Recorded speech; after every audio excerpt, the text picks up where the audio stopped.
Extra time. I feel that there's been a lot of talk about India's fielding in the recent past. So, like, how do you see it? Like, what is your rating of how it's been, and what can India do to get better? I guess. I think post the World Cup, we had a good series in West Indies, and then the West Indies series at home was somewhere where we really dropped. We were average, to say the least. So yeah, from then on, we're trying to get better, but definitely we will not live up to the standards as we did in the World Cup or even as a build up to the World Cup in the last couple of years. So that is something which we should definitely work on. I mean, yeah. No, but sorry again. Like, as a follow-up, but sitting outside, how do you rate it? Do you grade it on missed fields or just overthrows or drop catch? Is there a rating system in your head? Yeah, we do have a productivity rating based on a lot of things. So ground fielding, but if you go to see certain matches, ground fielding has been good. I mean, overthrows. I mean, if you're talking about that throw with Manish took a chance, and that he had to do it. Come on, we needed a wicket at that time. You can bargain 4 runs for that wicket, and it was the best player who was at that end. So these things happen. We can't look too deep into that. But the thing is, yeah, definitely New Zealand is a difficult high catching country. Having said that, it's not an excuse. That catch should have been taken, and probably it was after his first over. Maybe he was thinking about his previous over. It could be anything. It could be anything. It could not be a technical aspect at all, or it could be. You never know. I was speaking to Kuldeep today, so we had a chat about it. So we're trying to get better. We were average. There's no doubt about that, and we can get better. How difficult is it, given that you hardly have practice sessions? There are matches travel when you're playing. You don't have like a full-fledged session, and therefore maybe you're not able to have a full-fledged practice session. So how much of a drawback or a setback is that? I mean, that's the nature of the current schedule, so we got to take it. We got to play around it. But like you said, we hardly had a session during the entire T20 schedule, so there's not much we can put in terms of technical work on the ground. But we do have time before the game starts, and that's where we do some groundwork, even if there's no practice session. Apart from that, we do have a look at the videos and see what led to an error. It need not always be a technical error. Every time there is a fumble, or every time there's a drop catch. So we need to know, like, it could be a tactical positioning error, or it could be something, the mind not being in the right place. There's so many things which can lead to an error. So we try and address that based on the feedback we take from the players. Our job is to try and give them all the information and give them the options. It's up to the player to get the best option he can to make him perform the best. So it is a tight schedule, but it's not a complaint and it's not an excuse at all. We need to be better. Sridhar sir, what do you tell the boys? Obviously, there's no dearth of intensity as far as fielding is concerned. But what do you tell your boys means as far as fielding is concerned? We do have certain parameters, certain fielding KPIs in the T20 game, or in a ODI game, or in a test match for that matter. So we keep reminding the players about attention to the basic detail, about doing the 1%ers right. And we tell the fielders to actually, in a game which is so quick, like in a T20 game, each fielder has to be his own captain. He need not wait for the captain to, move him, or the bowler to move him in a certain direction or to a certain position. We try and think ahead of the game. You as a fielder, captain yourself, see which way the breeze is, which way the batsman's tendencies to hit are, what's the bowler's plan. So position yourself accordingly. So we empower the fielders so that they can become their own captain and they can take decisions on their own, because the captain has got too much on his plate at certain times. So that is what we speak about, and we have a lot of 1%ers and a lot of KPIs which we try and tick off every game. Yeah. Chetan. Yeah, Chetan. So you've been fielding coach for a while now, and every time I'm not saying that there's a down curve, but also there's an up curve. Do you change the training techniques? How often do you change training techniques? Is it possible to change training techniques just because there's a down curve? How does that work? It's a good question. We need to identify now. Like we had a down. Now we're having a down curve. Like since the West Indies series at home, but we need to identify the right things. It may not be too much technical at all. Sometimes it might just be a fatigue thing. It could be a lack of fitness thing. I mean, if you see Virat run out Nichols the other day, it was purely speed which gave him that edge over the batters. I mean, absolute pleasure to watch. The kind of intensity he brings onto the field is I always say to the younger boys who come in, it's a ready-made template for you to just copy. I mean, just watch him, see what he does. How it's not just about wanting to go there and do well for a player. It's about preparing himself off the field mentally and physically to go there and to be able to do what you really want to do. So it just doesn't, the buck doesn't stop inside the ground. There's a lot of things which have to be done outside the ground for a player to be playing at the intensity of Virat Kohli.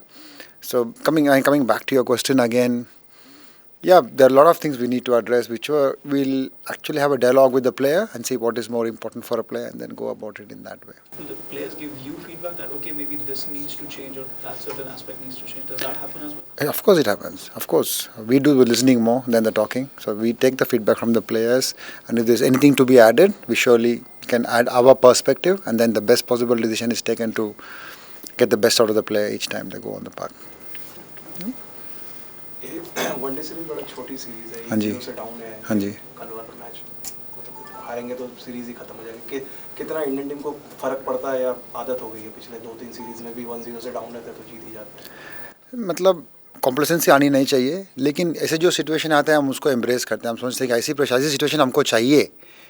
ये team का जो माहौल है, ये team का ये जो leadership group है, they always want to be in a tough situation. So ऐसे सिचुएशन आएंगे तो उसको हम एम्ब्रेस करते हैं और उसको it will try and bring the best out of you. So it's always good to be under pressure, even if it's a bilateral series, even if it's an year of T20 और is a year of test championship. Still every game जब आप 1-0-1 से down होते हो, एक छोटा सा pressure रहता है, बट वो प्रेशर अच्छी बात है. It brings the best out of our players. So hopefully we'll try and play our best cricket tomorrow. Do you put any of the fielding issues down to fatigue at all? You guys have played Sri Lanka in Australia, then come here, and it's gone pretty much game, day off, game, day off. Like, Yeah. Is the team fatigued at all? Are they? We do. It's a good question. We do monitor their workloads. So I mean, we will be lying to ourselves if we say that no, they are fresh as a daisy every time they go into the park. They are not, because they're traveling and playing games. But the current fitness levels of this team is really good. So I think that in turn helps to recover from the workload or recover from fatigue quickly and be fit on the park. So, but we do keep that in mind. But I don't blame fatigue for any of the down curve. Yeah. Yeah, Kaushik. Just briefly away from fielding, we spoke about bouncing back from defeats. Sri Lanka, West Indies in Chennai and Bombay against Australia, and of course in the last game, so partnership building, and there was both no incisiveness in terms of getting wickets, and also the control was seemingly not there. Is that like a worry at all? With Hetmeyer and Hope, then with Finch and Warner, and then again with Latham? Yeah, I mean, Hetmeyer, Hope and Nicholas Puran, they were just hitting balls out of the park, ... 6666 ... That's where they were playing, and I mean, we were relieved to get that series over and done with. But I think the last game, I think it is in the fourth phase, that between the 31st and the 40th over, where we drifted away from our plans a little bit, and that is where the game was lost, in my opinion. It's my personal opinion. So we want to sit down now and have a chat and speak to the bowlers at what we need to do and how to come back with the right kind of responses to the main batters. Is that what you're asking for? So no, I was just wondering, is it like a concern that it's happening too often? It's happened like thrice in the last 1 month? Not a major concern as of now.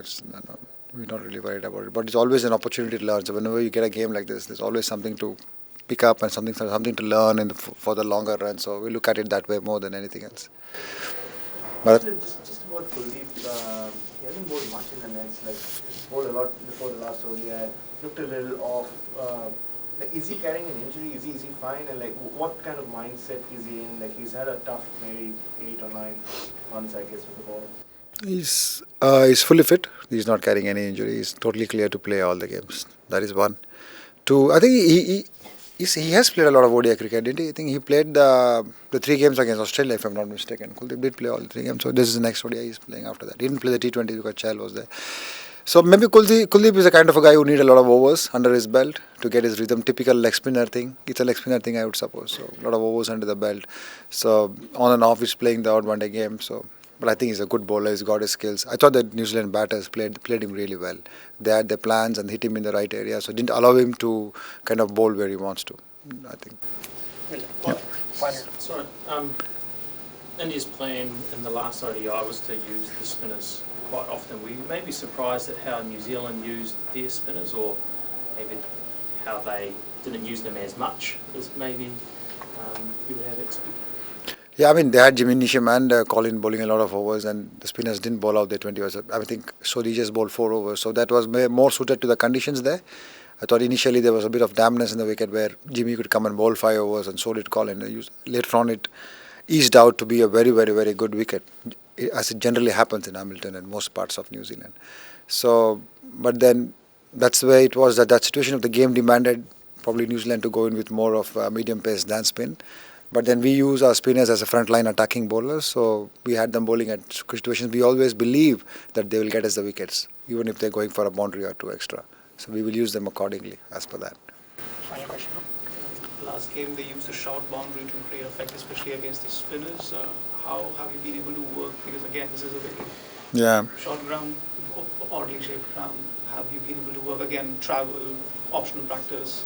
How does that? Yep, I mean, we have played a couple of T20 games here, so most of the bowlers, they're aware of the dimensions of this ground. When you come first up, it's always a challenge to play at the Eden Park, but I think now the bowlers have a basic idea of the kind of lengths. Obviously, the lengths will vary when the straights are so small. You got to vary your lengths. You got to force the batsman to hit into the bigger areas of the park. So that is what the basic plan will be, and bowl according to each batsman's weaknesses.